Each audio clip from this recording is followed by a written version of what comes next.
দর্শক, চালের বাজারের খবর জানাতে নওগাঁ থেকে যুক্ত হচ্ছেন আমাদের সহকর্মী হারুনুর রশিদ চৌধুরী। হারুন।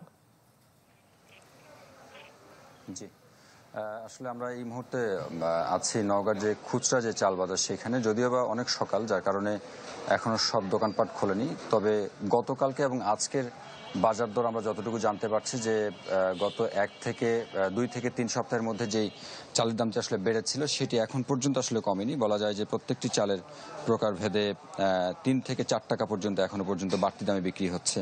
আজকের বাজারে যদি আপনাকে বলি যে এখানে কাটারি যে ভালো জাতের যে চালগুলো সেটি 72 থেকে 75 টাকা কেজি বিক্রি হচ্ছে। স্বর্ণা 5 জাতের যে চাল সেটি 55 টাকা থেকে বেড়ে 60 টাকা বিক্রি হচ্ছে। জিরা জাতের যে চাল সেটি আসলে বিক্রি হচ্ছে 73 টাকায়। এটি আসলে বেড়েছে মোটামুটি 2 থেকে 3 সপ্তাহের মধ্যে এই দামগুলো আসলে বেড়েছে নওগাঁর বাজারে। এবং আমরা যেটি দেখলাম যে গত কয়েকদিন ধরে এখানকার ভোক্তা অধিকার সংরক্ষণ যে অধিদপ্তর আছে এবং খাদ্য বিভাগ, তারা আসলে যৌথভাবে অভিযান শুরু করেছে। গতকালকের আগের দিন নওগাঁর হাপানিয়া নামে একটি এলাকায়, সেখানে শাহ অটোমেটিক রাইস মিল নামে একটি মিলে তারা আসলে অভিযান চালান। সেখানে বেশ কিছু মজুদ তারা দেখেন এবং চালের যে বস্তা আছে সেই বস্তার গায়ে চালের যে মূল্য সেটি লেখা ছিল না, যার কারণে তাদের 20,000 টাকা জরিমানা করা হয়। প্রশাসন বলছে যে এই অভিযান আসলে অব্যাহত থাকবে, যদিও বা গত 2 দিনের অভিযানে আমরা এখন পর্যন্ত দেখিনি যে চালের খুচরা বাজার কিংবা মোকামে খুব বেশি আসলে সেটির প্রভাব পড়েছে। তবে ব্যবসায়ী যারা আছেন তারা যেটি বলছেন যে এই মৌসুমে যেহেতু ধানের দাম বেশি যাচ্ছে হাটগুলোতে, সেই দিক বিবেচনায় আসলে যেহেতু তাদেরকে আসলে ধান বেশি দামে কিনতে হচ্ছে, যার কারণে এই চাল উৎপাদন সহ অন্যান্য যে খরচ আছে সেগুলো দিয়ে তাদেরকে মোটামুটি বেশি দামে বিক্রি করতে হচ্ছে। মোটামুটি এরকমটা ছিল নওগাঁ থেকে আজকের চালের বাজার। হারুন, আপনাকে ধন্যবাদ। দর্শক, ঢাকার বাইরে থেকে প্রায় সব ধরনের মাছ আসে গাবতলী বিজিবি মার্কেট মাছের আড়তে। রাজধানীর বিভিন্ন খুচরা বাজার ও পাড়া মহল্লার বিক্রেতারা এখান থেকে মাছ সংগ্রহ করেন। এ নিয়ে আরও জানাতে যুক্ত হচ্ছেন রাকিব হোসেন। রাকিব, আজ মাছের সরবরাহ ও দাম কেমন দেখছেন জানাবেন।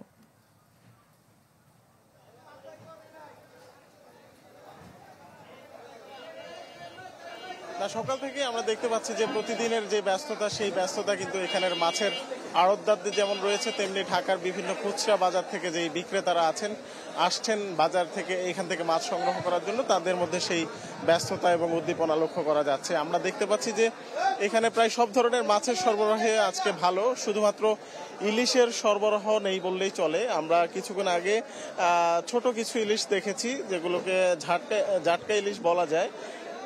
750 টাকা কেজি দরে পাইকারিতে বিক্রি হচ্ছে এখানে, এবং বড় ইলিশ খুব একটা চোখে পড়েনি, এবং বিক্রেতারা বলছেন যে ইলিশের দাম অনেক বেশি এখানে। তবে অন্যান্য যে মাছগুলো বেশি পাওয়া যায় ঢাকার পাড়া মহল্লাগুলোতে, সেই মাছগুলোর দাম যদি আমরা বলি, এখানে তেলাপিয়া বিক্রি হচ্ছে 150-170 টাকার মধ্যে, বড় মানের ভালো মানের তেলাপিয়া, এবং পাঙ্গাস বিক্রি হচ্ছে 120 থেকে 150 টাকা প্রতি কেজি, এবং কই মাছ বিক্রি হচ্ছে 170 টাকা, শিং বিক্রি হচ্ছে 300 টাকার মধ্যে। মোটামুটি এই দামে এখানে বিক্রি হচ্ছে, এবং এখান থেকে যারা সংগ্রহ করছেন খুচরা বিক্রেতারা, তারা তাদের লাভ এবং তাদের খরচ যোগ করে তারা পাড়া মহল্লায় বিক্রি করছেন। তবে এখানে একটা বিষয় স্পষ্ট, যে এখানে যদি কোনো মাছের সরবরাহ কম থাকে, যেমন আজকে ইলিশ মাছের সরবরাহ কম থাকার কারণে ইলিশের দাম এখানে বেড়ে গেছে, এবং সেটার প্রভাব কিন্তু আমরা খুচরা বাজারে দেখতে পাবো।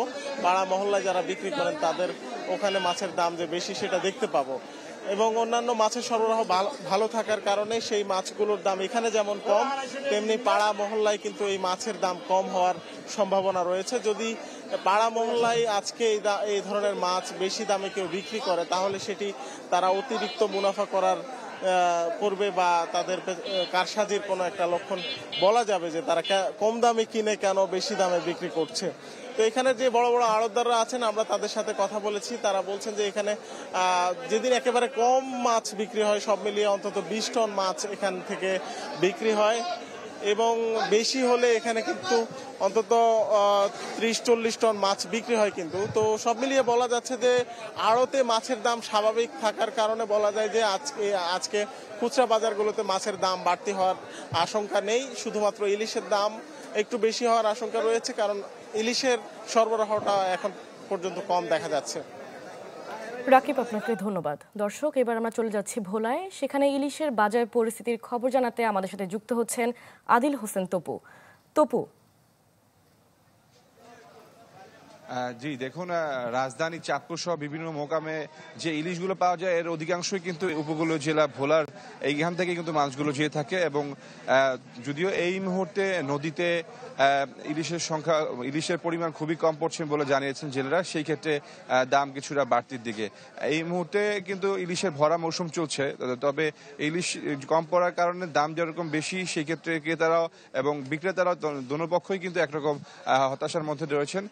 তারা বলছেন যে কেজি ওজনের যে মাছগুলো এখন যেগুলো ধরে নিয়ে আসেন জেলেরা পাচ্ছেন, সেগুলো 2200 থেকে 2500 টাকা দামে বিক্রি হচ্ছে এবং 700 থেকে 800 গ্রামের যে ইলিশের কেজি, ইলিশের সাইজ, সেগুলো বিক্রি হচ্ছে প্রায় 1700 থেকে 2000 টাকা পর্যন্ত। এছাড়া যেগুলো ছোট সাইজের সেগুলো 1000 থেকে 1200 টাকা দরে বিক্রি হচ্ছে।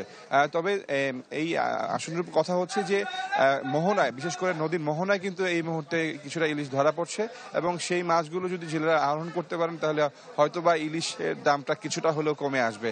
এছাড়াও এই যে ইলিশগুলো সেগুলো কিন্তু বাজারে এখানকার যে পাইকাররা এখান থেকে ডাকে কিনে সেগুলো কিন্তু বাজারে বিক্রি করেন। তো সেই ক্ষেত্রে বাজারে কিন্তু যখন ক্রেতারা বিক্রি করেন তারা কিছু দাম বেশি বিক্রি করেন। তো সেই ক্ষেত্রে স্থানীয়রা বলছেন, বিশেষ করে যারা ক্রেতা ইলিশ যারা কিনতে চান তারা বলছেন যে ইলিশের বাজারটা কিছুটা হলো মনিটরিং করা উচিত, বিশেষ করে বাজারে যেসব ইলিশগুলো বিক্রি তাহলে হয়তোবা দাম কিছুটা কমে আসবেন। এছাড়াও আমরা যদি বলি যে নদীতে এই মুহূর্তে ইলিশের যে সংখ্যা কমায় আসলো, কিন্তু অন্যান্য মাছ কিন্তু কিছুটা পড়ছে। ছুরা মাছ, পোয়া মাছ, সেগুলো মোটামুটি ভালো পড়ছেন এবং সেগুলা জেলেরা থেকে শুরু করে ক্রেতা এবং বিক্রেতা সবাই কিন্তু মোটামুটি এগুলো বিক্রি করে তাদের যে খরচটা কিছুটা হলো পুষিয়ে নিয়েছে। তবে মৎস্য বিভাগ বলছেন যে এই মুহূর্তে ইলিশের ভরা মৌসুম এবং এই মৌসুমে যদি ইলিশ পড়ে তাহলে হয়তোবা বিগত সময় যে দারদেনাগুলো রয়েছে সেগুলো কিছুটা হলো তারা পোষাতে পারবেন। তো ভোলার ধনিয়া তুলাতুলি ঘাট থেকে এই ছিল আমার কাছে সর্বশেষ।